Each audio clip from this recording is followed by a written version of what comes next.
Hello everyone. आज का ये जो हमारा केस है वो बड़ा ही अजीब सा है।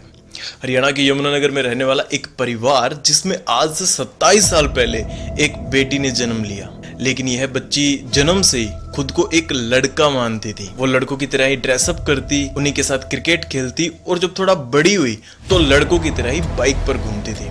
घर वालों ने शुरू में तो इस सब को बहुत ही नॉर्मल वे में लिया, लेकिन उनको नहीं पता था कि काजल का ऐसे लड़कों की तरह बिहेव करना एक दिन उन सब की मौत का कारण बनेगा। वो घर पर पहुंची तो उसने देखा कि मां मीना का शव बेड पर पड़ा है, जबकि उसके भाई राहुल का शव नीचे जमीन पर पड़ा हुआ था। तो क्या है पूरा केस? कैसे एक लेस्बियन बेटी की वजह से उसकी मां और उसके अपने ही भाई को जान से हाथ धोना पड़ा, और कैसे पुलिस ने एक बंद पड़े सीसीटीवी कैमरा की मदद से इस पूरे केस को सुलझा दिया। चलिए जानते हैं इस पूरे केस को। 23 जून 2024 को दोपहर करीब 12 बजे काजल के मोबाइल पर एक व्हाट्सएप मैसेज आया। ये मैसेज उसकी मां ने भेजा था और उसमें लिखा था कि बेटा घर आते वक्त 2 गिलास जूस ले आना। 2 गिलास जूस, क्योंकि काजल के घर में उसके अलावा एक मां और एक भाई ही है और उसके पिता की काफी समय पहले ही डेथ हो चुकी है। इसके बाद काजल ने वो 2 गिलास जूस पैक करवाया और वो लेकर वो घर आ गई। अब घर आकर उसने घर का डोर नॉक किया, लेकिन कई देर तक नॉक करने के बावजूद किसी ने गेट नहीं खोला। उसने अपनी माँ और भाई का फोन भी ट्राई किया, बट वो दोनों ही फोन नहीं उठा रहे थे। अब इस समय गर्मी काफी ज्यादा थी, सो काजल ने थोड़ा इरिटेट होते हुए गेट को धक्का मारा और सरप्राइजिंगली गेट खुल गया। इसके बाद काजल घर के अंदर गई और अंदर जाते ही उसने कुछ ऐसा मंजर देखा कि उसके होश उड़ गए। काजल का पूरा घर बिखरा हुआ था और ऐसा लग रहा था जैसे वहां पर कोई चोरी जैसा इंसिडेंट हुआ है। वो बहुत ज्यादा डर गई और उसने जल्दी से अपनी माँ को आवाज लगाई। वो अपनी माँ के कमरे की तरफ भागी, लेकिन वहां जाकर उसने देखा कि उसकी माँ बेड पर पड़ी हुई है, मरी हुई।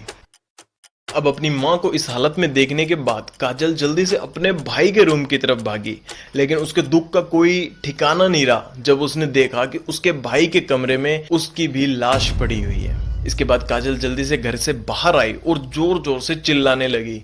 उसके एकदम ऐसे चिल्लाने की वजह से आस पड़ोस के लोग भी बाहर आ गए और उससे चिल्लाने की वजह पूछी तो उसने पूरा मामला उन्हें बताया। उसी समय किसी ने पुलिस को फोन कर दिया, जिससे फौरन पुलिस भी उनके घर पहुंच गई। पुलिस ने आते ही दोनों लाशों को ध्यान से देखा। उनको देखने से ऐसा लग रहा था कि किसी ने उनके सिर पर किसी भारी चीज से मारा हुआ था।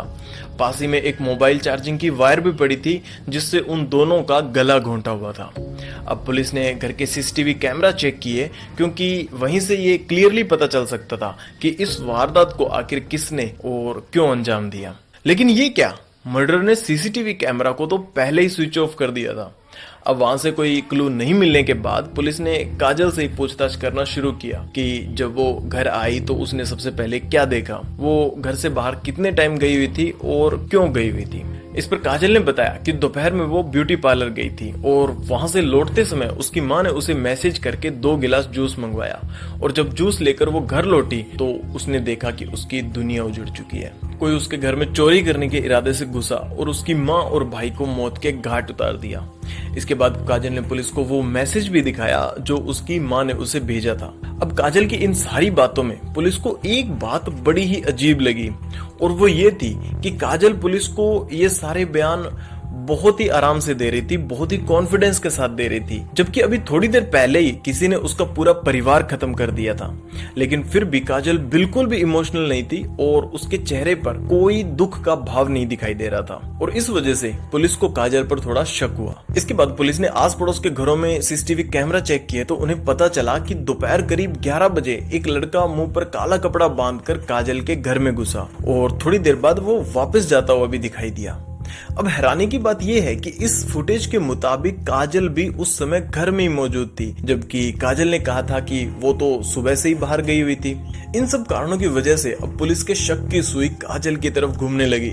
जब पुलिस ने काजल से उस लड़के के बारे में पूछा तो उस सवाल पर काजल थोड़ा नर्वस भी होने लगी। पुलिस के काजल पर शक करने का एक और कारण ये भी था कि काजल ने पुलिस को बताया था कि बाहर से आए हुए उस हत्यारे ने घर में घुसकर सबसे पहले सीसीटीवी कैमरा को स्विच ऑफ किया होगा, लेकिन जांच करने पर पता चला कि सीसीटीवी कैमरा तो सुबह से ही स्विच ऑफ था। इसके बाद पुलिस ने दोनों लाशों को पोस्टमार्टम के लिए भेज दिया और जब पोस्टमार्टम की रिपोर्ट आई तो ये क्लियर हो गया कि काजल झूठ बोल रही है, क्योंकि पोस्टमार्टम रिपोर्ट के अकॉर्डिंग दोनों माँ बेटे का कत्ल सुबह 10 से 11 बजे के बीच हुआ था और सीसीटीवी फुटेज के अकॉर्डिंग उस समय काजल भी घर पर ही थी। इसके बाद पुलिस ने काजल को अरेस्ट कर लिया और पुलिस स्टेशन ले जाकर जब उससे थोड़ा सख्ती से पूछा तो उसने सब कुछ उगल दिया।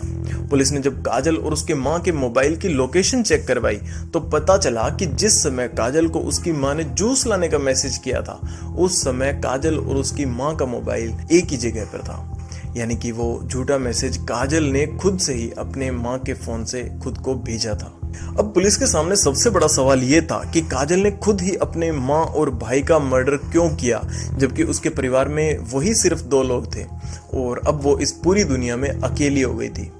काजल ने पूछताछ में पुलिस को बताया कि इस डबल मर्डर में उसके साथ जो दूसरा लड़का शामिल था वो कोई और नहीं बल्कि उसके सगे मामा का लड़का क्रिश था।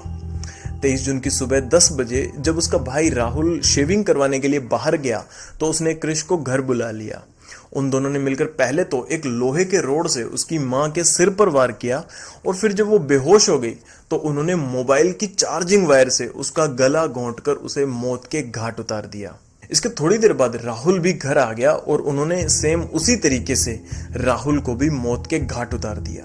अब पुलिस ने काजल से पूछा कि अपने ही माँ और भाई को मारने के पीछे तुम्हारा मोटिव क्या था। इस पर काजल ने बताया कि वो एक लेस्बियन है और बचपन से उसे लड़कों की तरह रहना और बिहेव करना पसंद था, इवन कि वो खुद को एक लड़का ही मानती रही है और इसी वजह से उसके माँ और भाई उसे बिल्कुल पसंद नहीं करते थे। वो अपनी मर्जी से एक दूसरी लड़की से ही शादी करना भी चाहती थी, लेकिन उसकी माँ और भाई ऐसा नहीं होने दे रहे थे। वो चाहते थे कि काजल भी बाकी लड़कियों की तरह किसी लड़के से शादी करके अपना घर बसा ले और इसी वजह से उसने अपने ममेरे भाई क्रिश को कुछ पैसों का लालच देकर अपने साथ मिला लिया और अपने माँ और भाई को मौत के घाट उतार दिया। दोस्तों, ये कहानी आप लोगों के साथ शेयर करने के पीछे मेरा मोटिव आपको ये बताना था कि इस डबल मर्डर को अंजाम देने की गुनहगार अकेली काजल नहीं है बल्कि हम सब है, हमारी ये पूरी सोसाइटी है, क्योंकि हमारे कॉन्स्टिट्यूशन ने आर्टिकल 377 को रिमूव करके होमोसेक्सुअलिटी को रिकॉग्निशन तो दे दी है, लेकिन आज भी हमारी सोसाइटी में इसे एक टैबू माना जाता है।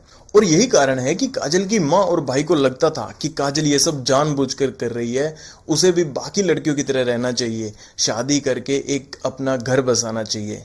लेकिन हुआ इसका उल्टा, क्योंकि उन्होंने कभी काजल के मन की बात को समझा ही नहीं और एक हंसता खेलता हुआ परिवार एक झटके में उजड़ गया। ये वीडियो अगर आपको अच्छा लगा हो तो इसे लाइक और शेयर करें। That's it.